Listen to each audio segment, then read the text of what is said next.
Again, about pulse oximeter, it's very simple. We have to know about two principles, two laws, and two lights.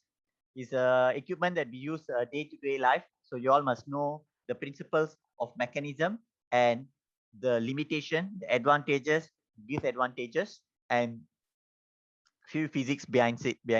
Okay, so this is the this is the pulse oximetry that we usually use. What I want to show you, this is the light source, which we always see the light that emitted from the pulse oximetry, the light source. So the two principles that the lies behind the use of pulse oximetry is, one is plethysmography. Plethysmography means it detects the pulsation. Which pulsation? Pulsation of the arterial system. So when we place the pulse oximeter in a finger or earlobe or nose, it tries to detect the pulsation underneath it. The second principle is spectroscopy. What is spectroscopy? It's detection of light absorption. So when one end of the pulse oximeter emits the light will go through your finger, and the remaining the light that has not been absorbed by the finger will be detected by the photo detector on the other end. So in exam, the two principles you've been asked is plethysmography and spectroscopy. Next, we have to know two laws. One is Beer's law, one is Lambert's law. I will talk about it later. Just remember this keyword, Beer is equal to concentration. It's talking about concentration of the absorbing substance, which is the hemoglobin. So it's the concentration of hemoglobin. Lambert is the length, L for L. Lambert is the length of the light have to go through, the path of the light from one end to the other end. What is the length from the light emitting source until the photo detector? What is the length that it is involved? We'll describe in detail later. Next, the light that has been emitted. There are two types of light. One is red light, one is infrared light. Red light for deoxyhemoglobin. Remember this, we go in detail. The wavelength of this light is 660 nanometer. The infrared light for oxyhemoglobin, 940 nanometer. There is a mnemonic for this, but for that you need to know football lah. The Gate Devil 669. When we say the Gate Devil Football Club, is 669 lah. So red is deoxy, DEVIL, right? Devil is deoxy, 660 lah. So infrared is the other one lah. Okay. So if you get confused, remember that Red Devil 669. So Red Devil is 660 nanometer lah. So just remember that. So MCQ will come out on this wavelength of different light. So red light is 660 nanometer. It's mostly for deoxyhemoglobin. And infrared light is 940 nanometer of wavelength, but it's mostly for oxyhemoglobin. So we'll discuss all this in detail. This is just an outline. So next, so again, when you have a SpO2 probe, you place your probe here. This is the upper end, this is the lower end. That's why the upper end, the end with the light must be always on top. You cannot put it the other way around. If you put it the other way around, it will be detecting the venous and then only detect the arterial. So when you place a pulse oximeter, the light end must be on top, because in your finger and everything, the artery comes, then only the venous go below, the artery on top of it. So you always must present, but it will still detect if you put the other way around also. There is a chances for inaccuracy. So you make sure your light is on top. So the two types of light will be emitted. One is red light, another one is the infrared light. As I mentioned, red light is deoxy, infrared light is oxy. So it is emitted by monochromatic LED light. Remember this word, monochromatic LED light. And the light will pass through this finger, and the remaining that light that is not been absorbed by the tissue and the hemoglobin here will be detected by the photoiodide, which is a photo detector here.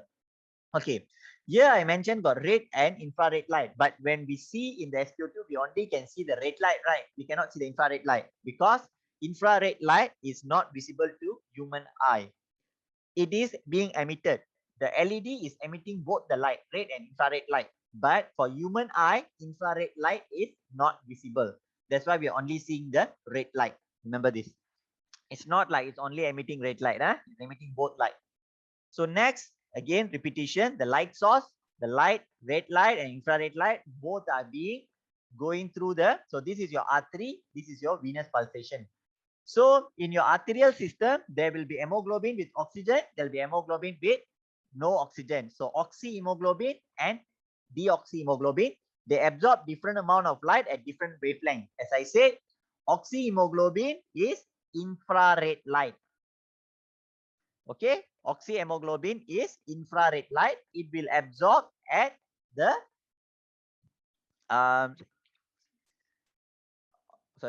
will 940 nanometer.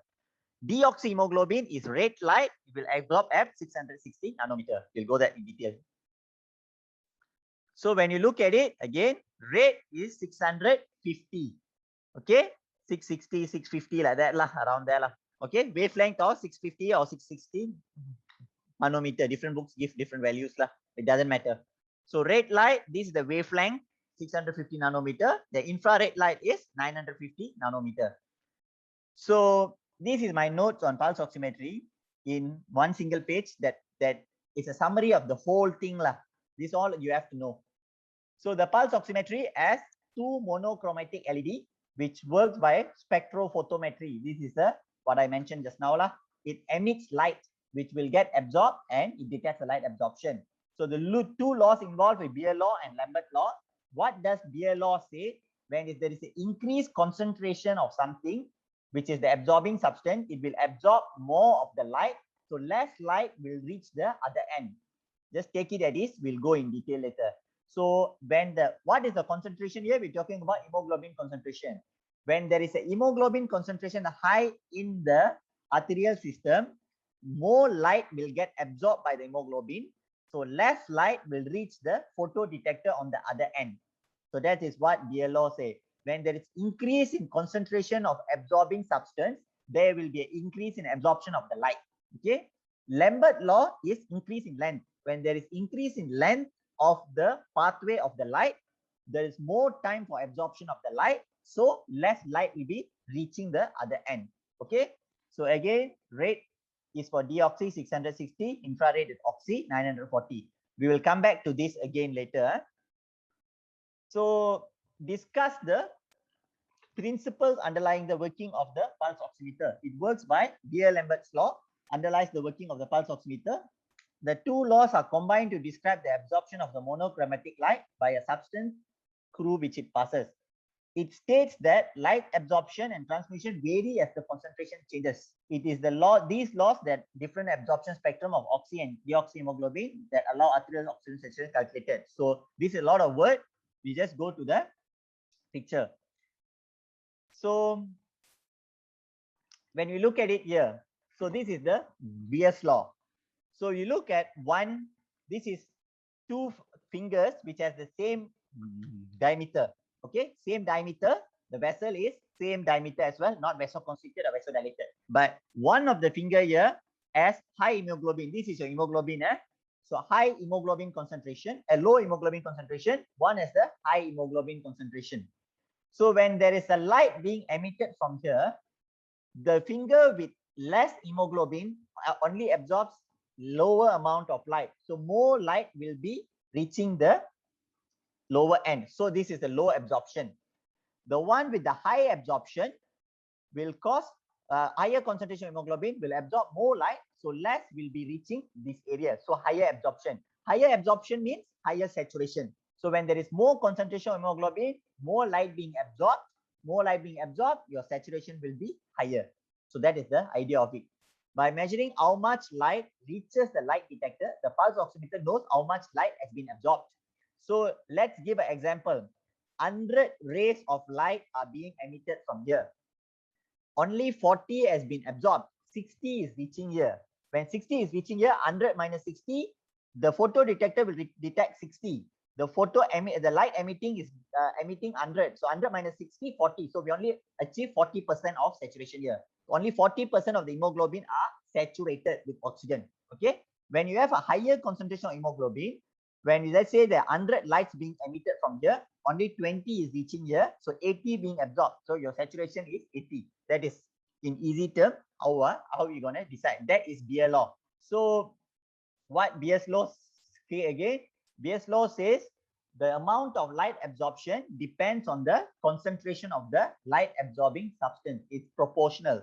When the light absorbing substance, which is hemoglobin, is high, the more light will get absorbed. This is Beer's law. So next, we go to Lambert's law. Lambert's law is mentioning about the length of the path that the light has to travel in the absorbing substance. We're looking at the two fingers here. Both the fingers are same diameter, but the vessel here is vasoconstricted. The vessel here is vasodilated, like what we see in our ICU settings lah. Let's say patient is cold, the vasoconstricted, yes, vasodilated. So when light are being emitted here, these both fingers are having same amount of hemoglobin, just that this is vasoconstricted, so the length is lesser, the length is more. So when the vasodilated, it has more time to go, and vasodilated vessel have a higher amount of hemoglobin per unit area. The total amount is the same, but per unit area, this one has the higher amount lah. So it has more time to pass through the absorbing substance. It can pick up more. See, here only able to saturate 2, they are able to saturate more. So this why vasodilated patient or warm patient can have a better SpO2. So again, Lambert law says the amount of light absorbed is proportional to the length of the path that the light has to travel in the absorbing substance. Beer and Lambert. So beer is about concentration, higher concentration and higher oxygen saturation. And Lambert is length. The higher the increasing length of the path of the light, the more time taken for the absorption, better absorption. That is the two laws that we have to know on this lah. Okay. So again, this is the so we have to look into a concentration. We look into length of the light path in the absorbing substance. Again, just a repetition. The amount of the light. The amount of the light is absorbed. Amount of the light that is absorbed by the finger depends on many physical properties, and these properties are used by the pulse oximeter to calculate the oxygen saturation. One is the concentration. We have gone through that. Another one is the length. We have gone through that. Next is the oxyhemoglobin and deoxyhemoglobin, where they absorb red light and infrared light differently. Okay. So again, just a repetition again. Red light will absorb deoxyhemoglobin, better absorbed by deoxyhemoglobins at a wavelength of 650 nanometer.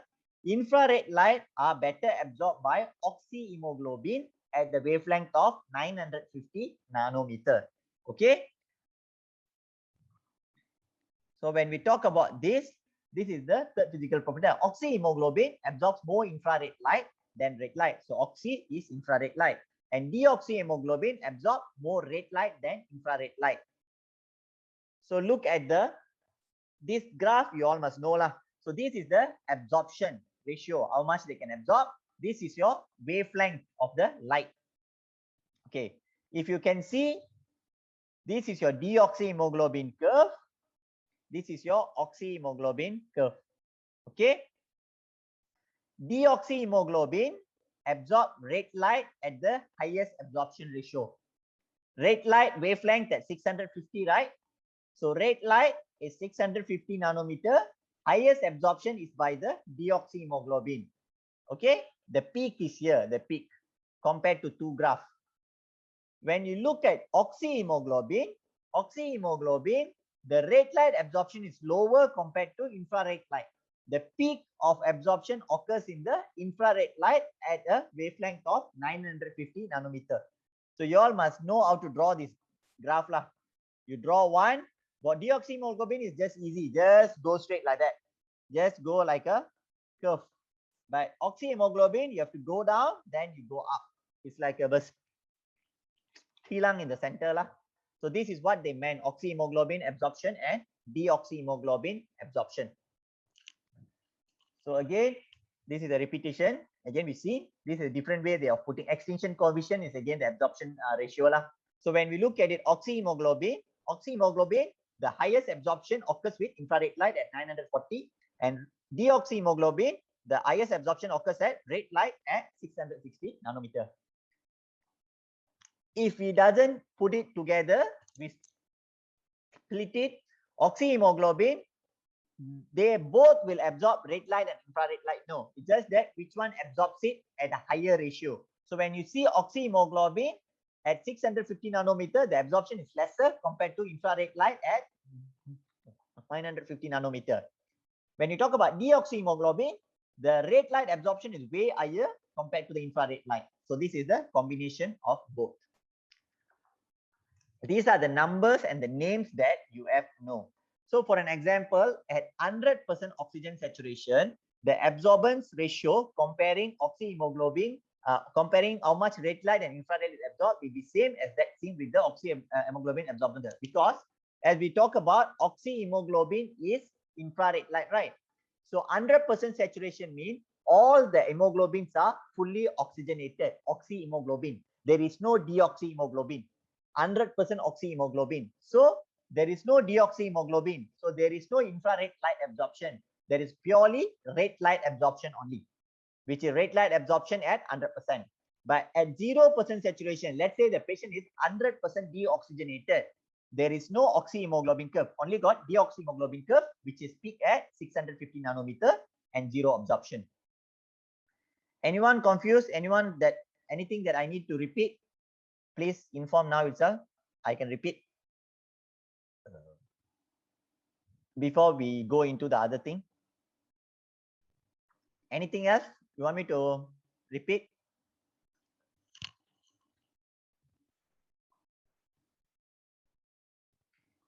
Okay, absorption,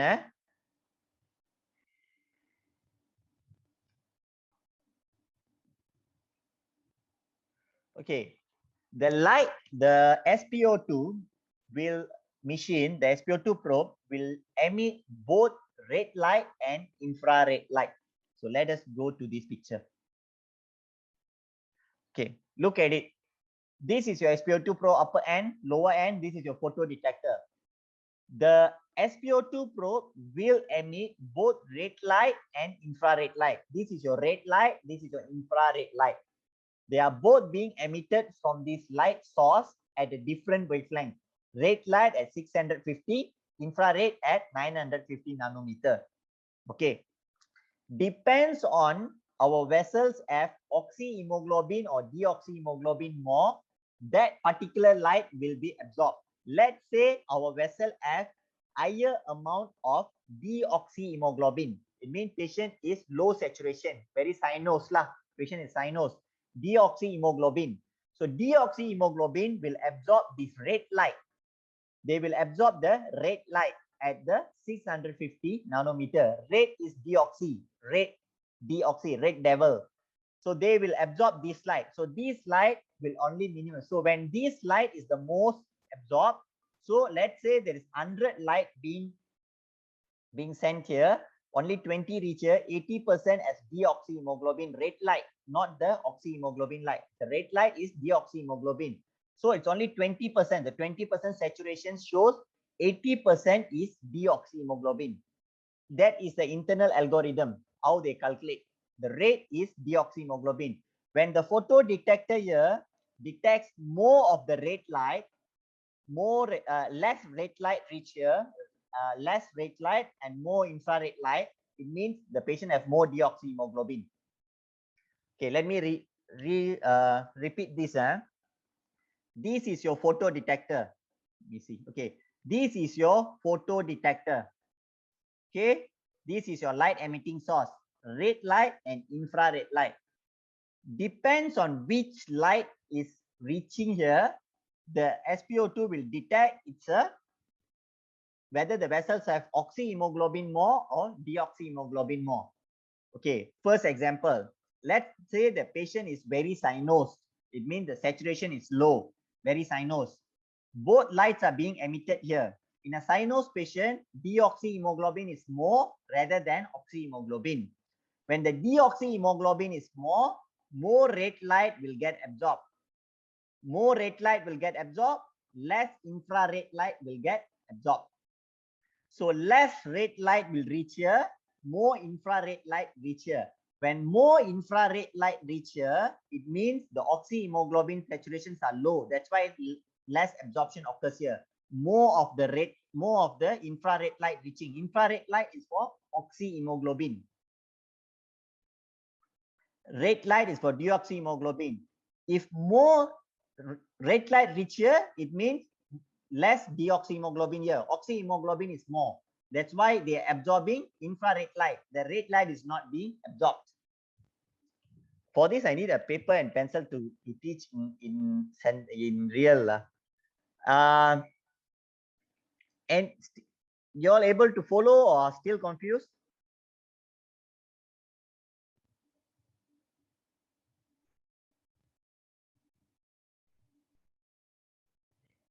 Okay, wait, just give me a moment.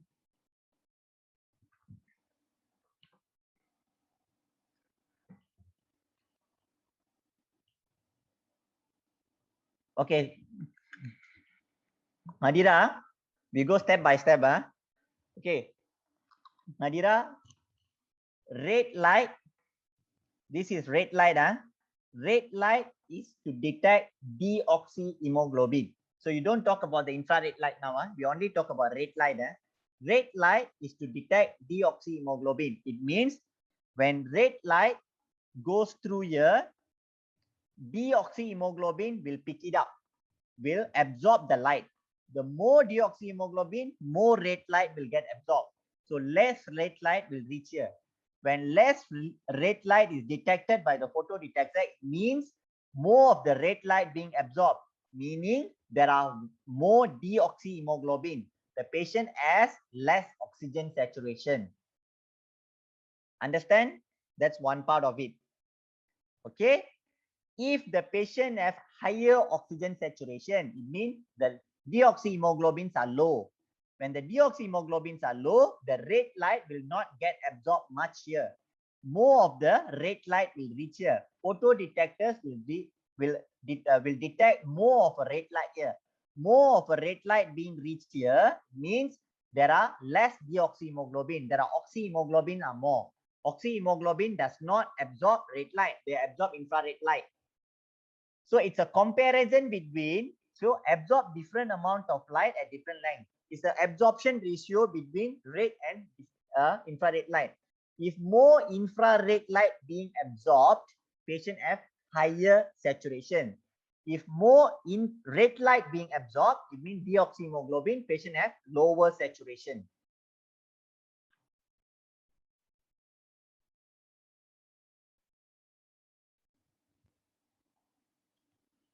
Yes, correct. If more red light absorbed means higher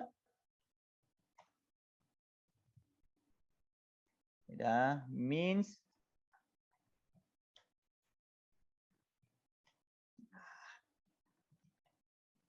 deoxy than oxy and vice versa for IR light.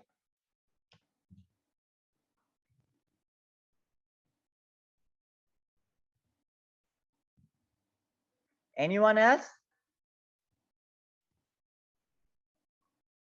Okay, if anyone is still a bit confused, whenever you all see me in ICU, just ask me. I will take a paper and if there's a paper and pen, if I can draw and explain to you one by one, be better lah. Okay, if any, but for exam purpose, just remember the numbers lah. Okay, so these are the main things. The red means deoxyhemoglobin at 650. Infrared 950 nanometer is for oxyhemoglobin. Okay, so again we come back to here. So we have settled up to here. We have to here. So next is what is isobastic point. So isobastic point is when you talk about isobastic point is the point where okay, just look at this graph. When you look at this graph, this is extrapolation. Just now what we saw in the other two, they only talk about here to here. Okay, there is a point that this part will, the oxyhemoglobin curve and deoxyhemoglobin curve will bersilang at 2 points here and here. They will bersilang at few points lah. The part they bersilang is called isobastic point. Isobastic point, isobastic point. Okay. What is isobastic point? Isobastic point is the point where absorption of both oxy and deoxyhemoglobin for the red light and infrared light are the same. So at 805 nanometer, the red light and infrared light are being absorbed at the same level. See, at 805 nanometer, the red light and the infrared light, this is the red light and this is the infrared light, are both being absorbed. Then oxyhemoglobin and deoxyhemoglobin absorbing both the light at the same level. So this is isobastic point. What is the importance of isobastic point? Isobastic point is important for calibration of the pulse oximeter. Okay, what is isobastic point? An isobastic point is the point at which two substances absorb a certain wavelength of light at the same extent. At the same extent. Okay. In the case of oxy and deoxyhemoglobin, the isobastic point occur at 590 nanometer and the 805 nanometer. So which is the 500 and 800 one? So this is 590 over here. This is 805. The two isobastic point, 590 and 805. Okay, these are the two isobastic points that you have to remember. Isobastic point, just remember the numbers and importance of it is for calibration lah. The isobastic point can be used as a reference calibration where absorption of the light is independent of degree of saturation. Okay, is for the calibration. That's about isobastic point. So we have come to this, most of it already. Next, we have to know the accuracy of it. The accuracy of the pulse oximetry is plus minus 2%. When the SpO2 is around 75 to 100 lah, 70 to 100 lah. Below SpO2 of 70%, the accuracy comes down. Means if somebody's SpO2 shows 50% or 55%, it actually is not so accurate lah. Okay, less than 50% is not at all accurate. Why? How do they come out with this pulse oximetry? Is they have some volunteers who are inhaling different percentage of oxygen. You know your oxygen hemoglobin dissociation curve is a sigmoid hyperbola, right? So your sigmoid curve, you can see at SpO2 of 99%, almost all the hemoglobins are fully saturated, which is your PaO2 of 100 lah. Okay, so when your PaO2 comes at 60, your 60 millimeter mercury, your SpO2 will be 75. And below 60, you can see your SpO2 will drop very drastically, right? So that is why when we have human volunteers, we cannot, by human ethics and everything, we cannot intentionally make them inhale lower oxygen saturation. This is less than 60 millimeter mercury, which is hypoxia. So the human volunteers involved in the experiment are only allowed to inhale oxygen up to a 75% of oxygen on pulse oximetry, SpO2. Below that, we don't actually measure. We didn't measure actually below 75%. So that's why below 75% or 70%, the readings are inaccurate. So the accuracy is plus minus 2% when the SpO2 reading is around 70 to 100. Okay, that's about this part. Next, the inaccuracy. When it can be inaccurate. Inaccurate in a patient with hypoperfusion. When there is less perfusion to your peripheries, your pulse oximeter unable to detect because there's less hemoglobin being sent towards the periphery. So it doesn't mean patient actually central hypoxia. Patient only can have peripheral hypoxia. And reduced cardiac output, again, reduced peripheral circulation. Vasoconstriction is inaccurate because your vessel diameter is reduced. So your Lambert law is being altered. When cold, again, patient become vasoconstricted. So the Lambert law is being reduced. In hypoperfusion and reduced cardiac output, your Beer law is being altered. When AF and arrhythmia, the pulsation will get, just now we talk about principle of plethysmography. The principle of plethysmography will get altered. In movement also, excessive movement also. The SpO2 unable to detect the pulsation very well. When there is ambient light, increased ambient light, means like bright light and everything, the IR light and red light absorption will be interfered. So that's why the inaccuracy. When you use diathermy, again the same thing. The diathermy will cause excessive movement, same like how it interfere with your ECG. Skin discoloration or varnish, again the light and in the red light and infrared light will be absorbed not only by the oxygen hemoglobin, there are minor absorption by your skin, soft tissue, and your other muscles and everything also, but very minute. But when you have skin discoloration and varnish, there are few amounts of this light being absorbed by this also. So also can cause difficulty in like inaccuracy in absorption of the light. What is high pressure in airway? Airway pressure. Let's say patient have pneumothorax or patient have obstructive shock, pulmonary embolism. What you can see in your venous, you have venous congestion. So what happens? Your venous pressure becomes increased. So when your venous pressure increase, there will be some sort of venous pulsation, minimal venous pulsation. Again, since these principles of pulse oximetry depends on plethysmography, this plethysmography is pulsation. So there will be a inaccurate detection of venous pulsation as well on top of the arterial pulsation, giving an inaccurate sample. Okay, so that is another thing. There are few points area where you can get falsely high or falsely low. Just remember this: in carbon monoxide poisoning, you can get falsely high SpO2. The SpO2 can show 95%, but patient actually hypoxic. Okay, because your oxygens are bound by carboxyhemoglobin, not oxyhemoglobin. Okay, it's carboxyhemoglobin. The carboxyhemoglobin also absorb infrared light like oxyhemoglobin. They also have same absorption wavelength at infrared light at 940. That's why it's a falsely high. It's not actually oxyhemoglobin. Another one is patient on intra-aortic balloon pump, IABP lah. Don't need to know the mechanism of it. Just remember. Okay. False low is patient with methemoglobin, patient who have given a contrast of indocyanine green or metallic blue. Remember these things. And then which has no effect. This is famous MCQ question. Skin color, patient is dark skin, light skin, whether albino, all that actually does not have, dark skin, or those who are living in tan, everything doesn't cause. Jaundice also doesn't affect your SpO2.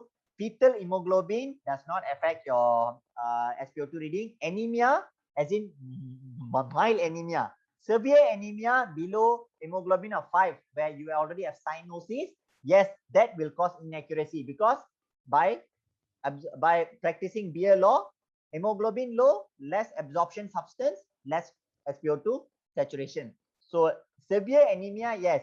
Mild anemia does not cause inaccuracy. Polycythemia, again, polycythemia does not cause inaccuracy because the oxygen only can saturate certain amount of oxygen, hemoglobin. Once all the hemoglobins are saturated, you give how many percentage of oxygen also, there is no way to increase the SpO2 above 100%.